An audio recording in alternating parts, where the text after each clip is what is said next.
दोस्तों नमस्कार, मैं हूं विजय कुमार पाल, एक लेखक। मेरी कुछ किताबें हैं जिनका हम आपको परिचय कराते हैं, इंट्रोडक्शन कराते हैं। यह ब्लैक डेट्स ऑफ टेररिज्म भाई विजय कुमार पाल, ये रुद्रा पब्लिकेशन क्लास पर उपलब्ध है। अमेजॉन और फ्लिपकार्ट पर आपको मिल जाएगी। इसी तरह हमारी बहुत सी किताबों के बारे में हम आपको बताते रहते हैं। ये ब्लेंडर ऑफ ब्लेस्फेमी है भाई विजय कुमार पाल, ये अस्तित्व पब्लिकेशन बिलासपुर छत्तीसगढ़ में पब्लिश है। ये आपको अमेजॉन फ्लिपकार्ट पर मिल जाएगी। इसी तरह एक किताब है लेमेंट ऑफ सिंजार भाई विजय कुमार पाल, ये शाश्वत पब्लिकेशन बिलासपुर पर छपी है और ये भी आपको मिल जाएगी अमेजॉन फ्लिपकार्ट पर। इसी तरह बहुत सी किताबें हैं। जब आप इन दो किताबों को देखेंगे तो और किताबें अपने आप ऑटोमेटिक पता लग जाएंगी कि हमने कितनी किताबें लिखी है। तो दोस्तों आज हम एक बहुत ही महत्वपूर्ण विषय पर बात करेंगे कि इस्लाम में चोरी की सज़ा क्या है और इस्लाम में गैर मुस्लिमों को लूटने की कोई भी सज़ा नहीं है। बड़ी आश्चर्यजनक बात आपको लगेगी। तो इस्लाम में चोरी की सज़ा क्या है? इस्लाम के दंडात्मक कानून जो हैं उनको हदीस और फ़िक़ह में हुदूद कहा जाता है, यानी हद शब्द। ये शब्द हद का वचन है कि इससे आगे करोगे तो आपको कत्ल इसको सज़ा होगी, यानी हद में रहो। हद का मतलब रोकना, बाधा, संयम, निषेध। इसलिए अल्लाह का एक प्रतिबंध आदेश है जो वैध है और अवैध दोनों चीज़ों के संबंध में। देखिए क्या क्या सज़ा है। अब सज़ाओं को दो श्रेणी में बांटा गया है। एक को हद, दूसरी को ताज़ीर कहा जाता है। हद कुरान और सुन्नत द्वारा निर्धारित सज़ा का एक माप है, जो कुरान में वो जो सज़ा है। ताज़ीर में अदालत को सज़ा के प्रकार और माप के संबंध में अपने विवेक का प्रयोग करने की अनुमति होती है। हद के अनुसार अब हद में क्या सज़ा है? पत्थर मारकर मृत्युदंड या किसी अंगों का काटना या 100 या सिकोड़ों से मारना, ये अपराध द्वारा निमित्त है। मज़े की बात है, देखिए क्या है। चोरी के लिए दंड और अपराधी पर लगाई जाने वाली न्यूनतम सज़ा क्या? अगर आप चोरी करते हैं, पुस्तक संख्या 41, पुस्तक संख्या 17 सही, ये शायद मुस्लिम होना चाहिए, इसमें लिखा नहीं है, बाद में पता लग जाएगी, शायद मुस्लिम या सही बुखारी की हदीस है। 41-75 क्या कहती है? आयशा ने बताया, यानी कि मोहम्मद की पत्नी ने बताया, अल्लाह के रसूल सल्लल्लाहु अलैहि वसल्लम ने एक चोर का हाथ 1/4 दिनार के बदले काट दिया था। उसने 1 दिनार चलती थी, उसका 1/4 हिस्सा उसने चोरी किया था कुछ सामान, तो उसका हाथ काट दिया था। पुस्तक संख्या 17 41-76 भी वही बोलती है और 41-77 क्या बोलती है? आयशा ने अल्लाह के रसूल सल्लल्लाहु अलैहि वसल्लम से कहा, उन्होंने कहा चोर का एक हाथ 1/4 दिनार या उससे अधिक के लिए काटा जाए। मतलब 1/4 दिनार की क्या वैल्यू होती है? जो आपकी मिनिमम जो आपकी वो जो है करेंसी है वो दिनार है, और दिनार में सबसे छोटी करेंसी तो 1 रुपया है। उसका भी अगर 1/4 दिनार आपने चोरी कर लिया तो मोहम्मद ने उसका हाथ काट लिया। आयशा ने बताया कि उन्होंने अल्लाह के रसूल को यह कहते हुए सुना कि वो चोर का 1/4 दिनार या उससे अधिक के बदले हाथ काटा जा सकता है। तो आयशा ने बताया अल्लाह के रसूल ने जीवन काल में चोर का हाथ ढाल और लोहे के कोट या कवच से कम कीमत पर नहीं काटा जाना चाहिए, दोनों मूल्यवान। अब ये बताइए, आपने चोर का हाथ काट दिया तो फिर इसको खिलाएगा कौन? एक हाथ आपने पंगु बना दिया तो वो तो और ज़्यादा अपराध करेगा, वो दूसरे हाथ से तलवार चला के लोगों को कत्ल करेगा।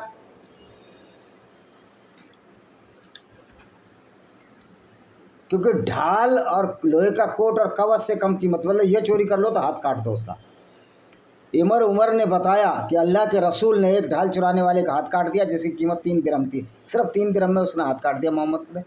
अबू हुरैरा से रिवायत है कि रसूल ने फरमाया उस चोर पर अल्लाह की नालत हो जो अंडा चुराए और उसका हाथ काट दिया जाए, यानी अंडा चोरी पे भी हाथ काट दिया जाए, रस्सी चुराए उसका हाथ काट दिया जाए।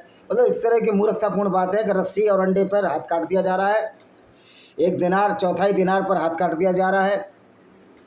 अब ये देखिए कुछ इनकी हदीसें हैं, बहुत बड़ा वीडियो नहीं बनाना है, हदीसें मैं 4-5 बताऊंगा, फिर बताऊंगा कि लूट पर वो क्यों नहीं है। मोहम्मद दुनिया भर की लूट करते थे तो मोहम्मद के हाथ पैर क्यों नहीं काटे गए? क्योंकि मोहम्मद कानून बनाने वाला था। वो तो एक ऐसा पैगंबर था कि जो अपने हिसाब से कानून बनाता था। अपनी जब जिस औरत को पसंद आया उसके लिए कानून बना दिया कि मोहम्मद के लिए सारी औरतें हिबा हैं, वो जहाँ जिससे शादी कर सकता है। वो मैं अपनी किताब नई में बता रहा हूँ उस चीज़ को। पुस्तक संख्या 14 संख्या 41-48 क्या कहती है?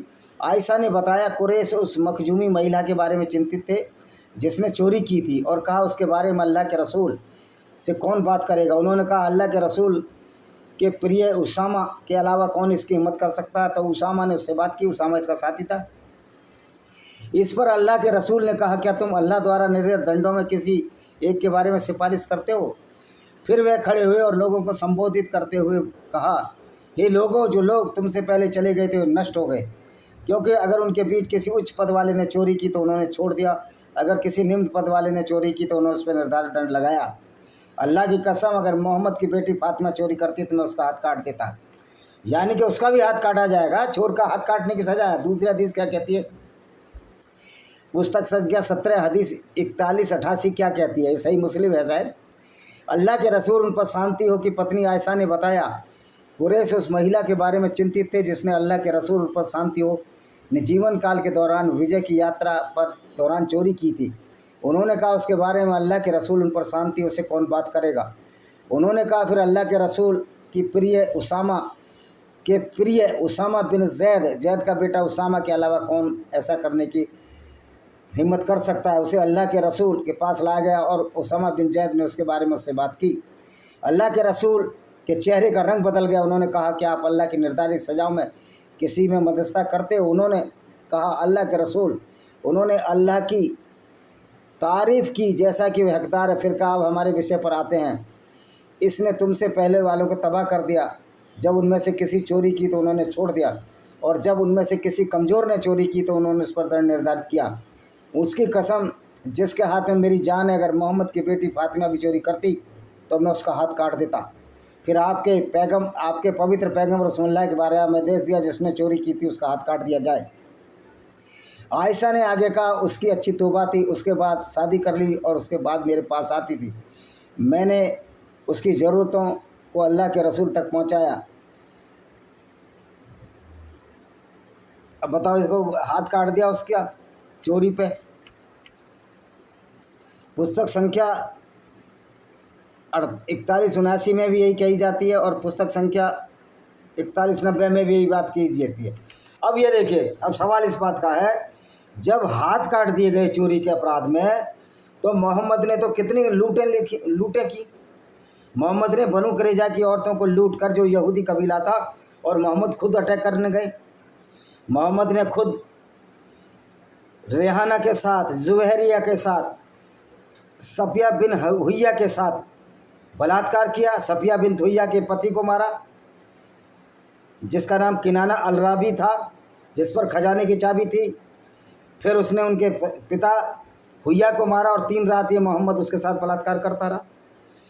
जब ये सेक्स स्लेव और लौंडी बनाते थे, गैर मुस्लिम औरतों उनका धन दौलत लूटते थे, तो तब इनकी सज़ा क्यों नहीं, इन पर सज़ा क्यों मुकर्रर नहीं हुई। यानी कि मोहम्मद को अल्लाह के नाम पर जो खुली छूट लूट की मिली हुई थी, तो इस्लाम में अगर मोहम्मद ने लूट की उस पर कोई सज़ा नहीं, मुसलमानों ने लूट की कोई सज़ा नहीं। अगर मुसलमानों ने किसी ने आपस में चोरी कर ली और गैर मुस्लिम ने चोरी कर दी तो उसका तो हाथ काट दो, और गैर मुस्लिम के लिए तो बहुत बड़ा दंड है, उसको तो जीने का अधिकार ही नहीं है इस्लाम के अनुसार। तो मैं पूछना चाहता हूँ कि अगर कोई चोरी करता है तो उसके तो हाथ काटो, लेकिन मोहम्मद ने जो डाके डाले, जो काफिले लूटे, उस पर क्यों सज़ा नहीं है। तो सवाल उठता ही है, सवाल इस बात पर ज़रूर उठता है। अब दूसरी सज़ा है व्यभिचारी और व्यभिचारिणियों के निर्धारित दंड। व्यभिचार वो होता है जो बिना शादीशुदा एक दूसरे से इंटरकोर्स करते हैं। हालांकि अब लिविंग रिलेशन हमारे सुप्रीम कोर्ट ने अब इसको माननीय कहूँ या दानवीय कहूँ, रखेल प्रथा को भी कह दिया कर रह सकते हैं। तो संख्या 4179 क्या कहती है, उबादा बिन अल समित से रिवायत है कि अल्लाह के रसूल ने फरमाया मुझसे शिक्षा ग्रहण करो, मुझसे शिक्षा ग्रहण करो। काहे की शिक्षा ग्रहण करे वे मोहम्मद से, लूटपाट की शिक्षा ग्रहण करे क्या। वे अल्लाह ने उन स्त्रियों के लिए एक रास्ता तय किया, जब कोई अविवाहित पुरुष किसी अविवाहित स्त्री के साथ व्यभिचार करे तो उसे 100 कोड़े मारे जाएंगे और 1 साल के लिए निर्वासित कर दिया जाएगा। अगर कोई विवाहित पुरुष किसी विवाहित स्त्री के साथ व्यभिचार करे तो उसे 100 कोड़े मारे जाएंगे और उसे पत्थर मार डाला जाएगा। अब इसमें 2 बातें हैं कि अगर कोई अवैध पुरुष किसी अवैध स्त्री के साथ करे तो उसे 100 कोड़े मारे जाएंगे और 1 साल के लिए निर्वासित किया जाएगा, बाहर कर देंगे। लेकिन कोई विवाहित पुरुष किसी विवाहित स्त्री उसे 100 कोड़े मारकर पत्थर यानी पत्थर मारकर संसार किया जाएगा विवाहित पुरुष को। अब इसमें एक बात हो गई कि एक अविवाहित स्त्री के साथ तो 100 कोड़े, कोई अविवाहित पुरुष। अब मैं पूछना चाहता हूँ कि अविवाहित स्त्री और पुरुष जब व्यभिचार करते हैं तो उसकी सज़ा है, निश्चित तौर पर सामाजिक नियम में सज़ा होनी चाहिए। लेकिन जब मोहम्मद व्यभिचार करते थे, जब मोहम्मद ने एक सेक्स स्लेव जो मेरी द कॉप्ट, जो मारिया अलकिबतिया नाम की एक ईसाई दासी थी, उसके साथ जब बलात्कार किया, व्यभिचार किया, बिना शादीशुदा संबंध बनाए, जिससे एक बेटा इब्राहिम भी पैदा हुआ, तुम्हारी हदीसों में है, मैंने मारिया अलकिबतिया पर देखा है, वीडियो डाला है, आप उसको पढ़ लेना, मेरी कॉप्ट पर। तब मोहम्मद पर व्यभिचार क्यों नहीं लगा? क्योंकि मोहम्मद ने उसको गुलाम बनाया, शादी की नहीं, तो ये जिना था मोहम्मद का। और उस जिनादारी को पकड़ा किसने? मोहम्मद की पहली पत्नी अस्मा, पहली नहीं आसमा, जो कि मोहम्मद की तो 12 पत्नी थी। पहली पत्नी तो खदीजा बिन खुवैलिद थी, जो एक ईसाई थी। तो मोहम्मद की पत्नी हफ्सा ने पकड़ा, जो कि खलीफा उमर की बेटी थी, और मोहम्मद ने उसे धोखे से भेज दिया कि जाओ, तुम्हारे को पिताजी बुला रहे हैं। और जब वो पहुंची तो उसकी हफ्सा की माँ मिली। उन्होंने कहा मुझे मेरे अब्बू ने बुलाया। उन्होंने कहा नहीं बेटी, हमने तो नहीं बुलाया। हफ्सा को शक हुआ, मोहम्मद के करैक्टर पर तो पहले ही शक था। वो आई, दरवाज़ा बंद था, अंदर मोहम्मद साहब डिंग डोंग फरमा रहे थे, जिना फरमा रहे थे, व्यभिचार कर रहे थे मैरी द कॉप्ट के पास। तो हफ्सा बैठी रही, फिर मोहम्मद सांस उखड़ी हुई चले और फिर बोले आज से आइंदा से मेरे लिए मैरी द कॉप्ट या मारिया अलकिबतिया मेरे लिए अवैध है, हराम है। लेकिन फिर दोबारा पकड़े गए। फिर बाद में मोहम्मद ने आयत उतार दी कि मोहम्मद चाहे जिस मर्जी स्त्री से व्यभिचार कर सकता है, जिस मर्जी से जो कर सकता है। तो ये व्यभिचार का एक पैमाना अल्लाह के नाम पर गढ़ा गया। तो मोहम्मद को भी तो व्यभिचारी माना जाएगा, उसको क्यों नहीं माना जाएगा? क्योंकि उसने एक आयत उतार दी, उस समय के अरबी लोगों को बेवकूफ़ बना दिया कि मोहम्मद जो चाहे कुछ कर सकता है। और आज हमारे पाकिस्तान बांग्लादेश के जो कन्वर्टेड मुसलमान हैं, जिनको भी अरबी लोग हिंदू का बच्चा कहते हैं, वो ज़्यादा ऐसे इस्लाम को और पैगंबर को बचाने का ठेका ले रहे हैं, जो कहीं किसी दृष्टि से अच्छा आदमी नहीं था। तो फिर मोहम्मद को व्यभिचार की क्यों सज़ा नहीं मिली? वो एक झूठे अल्लाह के नाम पर आयतें निकाल कर बच जाता था। तो बड़ा चालाक व्यक्ति था वो। अब ये देखिए, उबादा बिन अल समीत ने बताया जब भी अल्लाह के रसूल उन पर शांति हो को दिव्य ज्ञान प्राप्त हुआ। पता नहीं कौन सा दिव्य ज्ञान था। लोगों को झूठ बोलता था, लोगों का खून कराता था, कत्लो गारत चला गया। और बड़े शान से हमारे एक 12 बस्ती के पठान, हापुड़ और बुलंदशहर और मुरादाबाद ज़िले में जो 12 गांव पठानों के हैं, जो अफगानिस्तान से बड़े शान से फेसबुक पर वीडियो डाले, मोहम्मद की सुन्नत पर चलो, पैगंबर की सुन्नत पर चलो। अरे मूर्ख पठान, तेरे को पता भी है तुमको ये पैगंबर की सुन्नत क्या है? लूट मार की सुन्नत है, व्यभिचार की सुन्नत है, कत्लो गारत की सुन्नत है। मैं तो कहता हूँ ऐसे पठान को जो मोहम्मद की सुन्नत पर चलने के बाद फेसबुक पर डाला, उसको अरेस्ट कर लेना चाहिए। ये सारे के सारे आतंकवादी हैं। अब आतंकवाद करने के लिए कि डंडा बड़ा है, अल्लाह से बड़ा डंडा भारतीय संविधान का है, भारतीय आर्मी का, भारतीय पुलिस का है। और सबसे बड़ा डंडा हमारे गैर मुस्लिमों का, सनातन वैदी धर्मी और यहूदी और ईसाइयों को है, जो अल्लाह के डंडा डाला हुआ है कि अल्लाह के ऊपर अगर अल्लाह को मानकर हरकतें करोगे तो तुम्हारे पिछवाड़े को सुझा दिया जाएगा मार मार कर।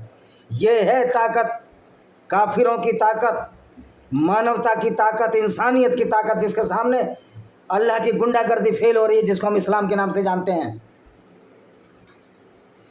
अब मैं इसकी हदीसें पढ़ता हूँ। पुस्तक संख्या 17 4192 क्या कहती है? आसिद बिन असिन ने बताया जब अल्लाह के रसूल को दिव्य ज्ञान प्राप्त हुआ तो उन्होंने इसकी कठोरता महसूस की। उनके चेहरे का रंग बदल गया। एक्चुअल में चेहरे का रंग नहीं बदला। मोहम्मद थे मेंटल डिसऑर्डर के शिकार। ईरान के एक लेखक हैं अली सीना, जिन्होंने किताब लिखी अंडरस्टैंड द मोहम्मद। तो ये मेंटल डिसऑर्डर था, नॉर्सिज्म था, ये एक बीमारी होती है। तो मोहम्मद एक मेंटली रिटायर्ड पर्सन थे, मेंटली डिस्टर्ब थे। उस दिन वही उतरी, मतलब एक फिर आयत उतरी मोहम्मद के फ़ायदे के लिए। उन्होंने इसकी कठोरता को महसूस किया। जब वह समाप्त हो गया, उन्हें राहत मिली। उन्होंने कहा मुझसे ले लो। वास्तव में अल्लाह ने उनके लिए व्यभिचार करने वाली महिलाओं का एक तरीका निर्धारित किया है।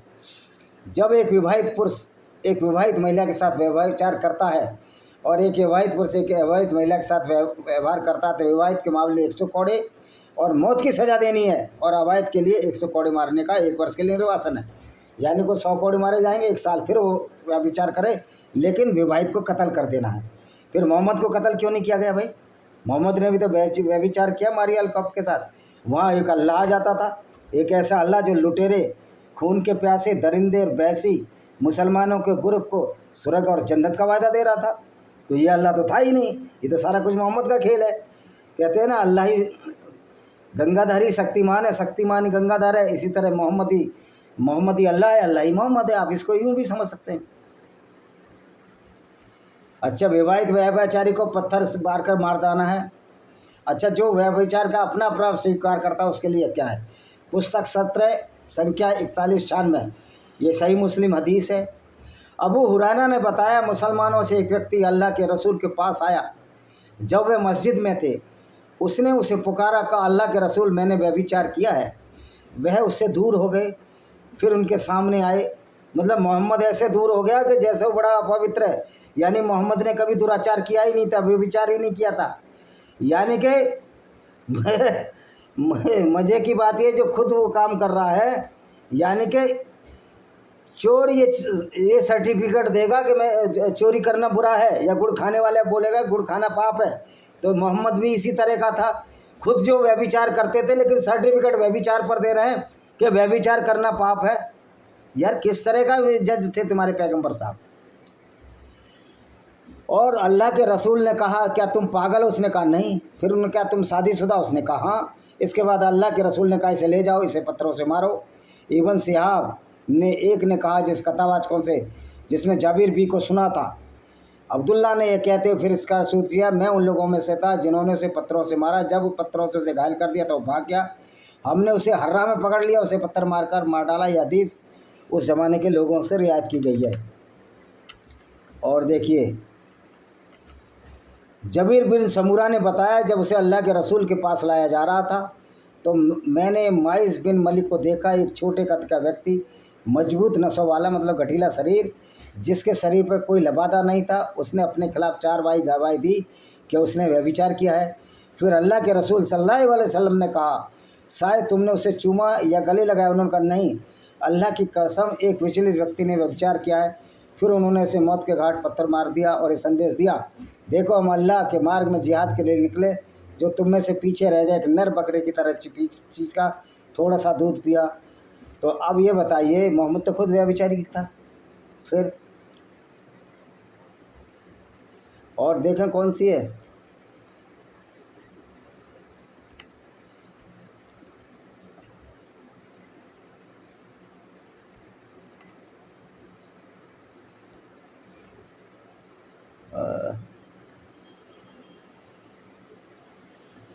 अच्छा जी, एक हदीस है, हदीस नंबर पुस्तक संख्या 17 संख्या 4205। सुलेमा बी बुरैदा ने अपने पिता से रिवायत की, माइज बिन मलिक अल्लाह के रसूल के पास आए और उनसे कहा, अल्लाह के रसूल मुझे शुद्ध कर दीजिए। जिस पर उन्होंने कहा, तुम पर अफसोस हो, वापस जाओ, अल्लाह से क्षमा मांगो, पश्चाताप में उसकी ओर फिरो। उन्होंने कहा कि वह ज़्यादा दूर नहीं गए, फिर आए, फिर अल्लाह के रसूल मुझे शुद्ध कर दीजिए। जिस पर कि अल्लाह के रसूल ने कहा, तुम पर अफसोस हो, वापस जाओ, अल्लाह से क्षमा मांगो और पश्चाताप की ओर फिरो। उन्होंने कहा, वे ज़्यादा दूर नहीं गए, जब आए और अल्लाह के रसूल मुझे शुद्ध कर दीजिए। अल्लाह के रसूल ने कहा, व्यभिचार से अल्लाह के रसूल ने पूछा, क्या वह पागल हो गया है? उसे बताया, वह पागल नहीं है। उसने क्या किया? उसने शराब पी है। एक व्यक्ति खड़ा हुआ और उसकी सांसों को सूंघा, परंतु उसे शराब की कोई गंध नहीं आई। इस पर अल्लाह के रसूल सल्लल्लाहु अलैहि वसल्लम ने कहा, क्या तुमने व्यभिचार किया है? उसने कहा हाँ। उसने उसके बारे में घोषणा दी, उसे पत्थर मार डाला गया। ये हदीस है। इसी प्रकार बहुत सारी हदीसें हैं जिसमें ये वर्णन है कि किस तरह व्यभिचार करने वाले को पत्थरों से मारकर संसार किया जाता है।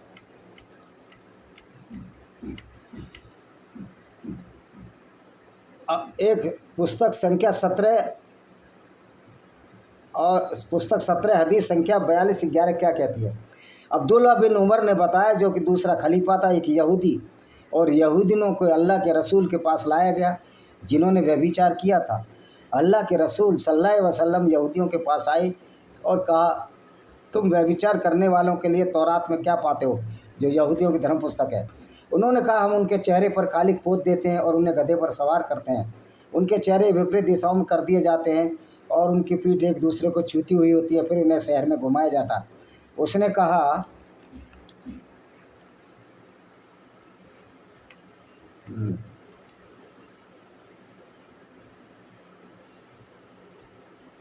और फिर क्या कर दिया जाता है,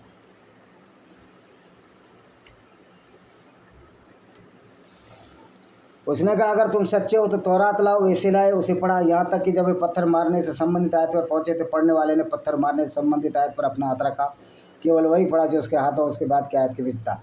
अब्दुल्ला बिन सलीम ने उसे उठाया और उसके नीचे पत्थर मारने वाली आयत लिखी थी। अल्लाह के रसूल ने उन दोनों के बारे में फैसला सुनाया और पत्थर मार दिया गया। अब सवाल है, इतनी सारी हदीसें हमने पढ़ी, बहुत सारी हदीसें हैं इस तरह की, सही मुस्लिम सही बुखारी में। सवाल यह है कि जब व्यभिचारी को अगर वो रजामंदी से भी सेक्स कर रहे हैं, बिना शादीशुदा हैं, तो उनको तो पत्थर से मारने की सज़ा देने का प्रावधान है। लेकिन मोहम्मद पैगंबर ने जब अपनी रखेल बिना शादी के मारियाल की बतिया से जिना किया, व्यभिचार किया, तो मोहम्मद ने अपने ऊपर वो फॉर्मूला क्यों नहीं अप्लाई किया, बल्कि मोहम्मद ने तो एक आयत और उतार दी कि मोहम्मद चाहे जो कुछ कर सकता है। यानी कि अल्लाह के नाम पर मोहम्मद ने व्यभिचार भी किया, काफिले भी लूटे, उसकी कोई सज़ा नहीं, बल्कि मोहम्मद को तो लूट में 20% हिस्सा मिलता था पैगंबर का। ये सूरह अल बकरा चैप्टर 2 में इसका हिसाब किताब है, अल तौबा में हिसाब किताब है, जगह जगह लिखा हुआ है। मैं मोहम्मद ने जो भी लूट की उसका 20% हिस्सा खुद रखा और बाकी 20% उसने लुटेरों में बांट दिया और बाकी 20% उन्होंने खर्च किया। इस तरह पूरा 100% का हिसाब है। तो सवाल इस बात का आता है कि मोहम्मद लूट सकते हैं, मोहम्मद कत्ल कर सकते हैं, उन पर कोई आरोप नहीं, लेकिन जो चोर है उसकी हाथ से सज़ा हाथ काट दी जाएगी। तो फिर मोहम्मद ने अपने लिए वो सज़ा क्यों नहीं मुकर्रर की? क्योंकि मोहम्मद तो लूटते थे, औरतों को लूटते थे और जाकर अटैक करते थे, काफिले लूटते थे, तो अपने लिए भी वही सज़ाएँ मुकर्रर करनी थी। लेकिन ये पैगंबर बड़ी चालाकी से अल्लाह के नाम पर झूठी आयतें उतार लाता था और उसमें कहता था कि जो लूट है, क्योंकि काफिरों से लूट है, इसलिए काफिर गैर मुस्लिमों की औरतों से लूट, उनके साथ बलात्कार सब कुछ जायज़ है। इस तरह मोहम्मद ने अल्लाह के नाम पर अपने आप को बचाया, अपने सारे पापों को छिपाया उस झूठे अल्लाह के नाम पर जो अल्लाह है ही नहीं। यही है इस्लाम का असली कैरेक्टर, यही है मोहम्मद का असली कैरेक्टर। और हमने इस्लाम की इस पोल को विनेमस fangs of cobra by Vijay Kumar Pal में खोला है, जो कि रुद्रा पब्लिकेशन में है। तो सवाल ये है, अविवाहित और विवाहित स्त्री आपसी रजामंदी से करें, हालांकि सामाजिक रूप से अपराध मैं भी मानता हूँ, लेकिन उसको पत्थरों से मार डालना कहाँ जायज़ अगर दोनों मिलकर कर रहे हैं, इसके बजाय कि मोहम्मद कहता है कि दोनों निकाह पढ़ लो। क्योंकि मोहम्मद ने भी तो पहले मुशावरत की, इंटरकोर्स किया, उसके बाद उसने निकाह पढ़े। तो मोहम्मद ने भी तो व्यभिचार किया था, व्यभिचार के बाद निकाह पढ़े, तो वो भी व्यभिचार के बाद निकाह पढ़ लेते। लेकिन मोहम्मद ने उनकी सज़ा पत्थर मार मार कर क्यों दी? इस पर सोचने वाली बात यह है कि मोहम्मद को डर था कि वो मोहम्मद की छोटी उम्र की बच्चों से शादी करते थे मोहम्मद, उनको डर था उनकी पत्नी कहीं विचलित ना हो जाए।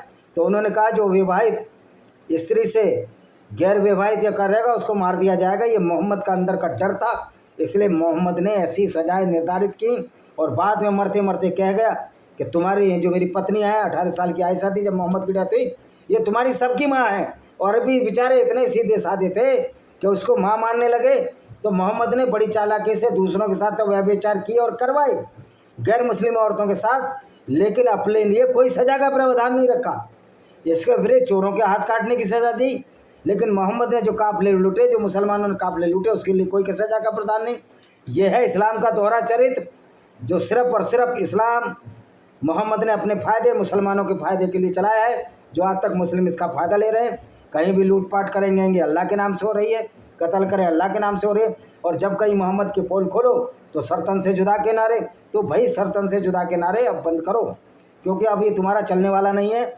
बहुत ज़्यादा लोग तुमसे गुस्से में है, पूरे गैर मुस्लिम गुस्से में है। ऐसा ना हो कि काफिरों का गुस्सा एक दिन फूट जाए और तुमको जगह जगह सड़कों पर अल्लाह की फ़ौज के नाम पर जो आतंकवादी गतिविधि कर रहे हैं, घरों में मारना शुरू कर दिया जाएगा।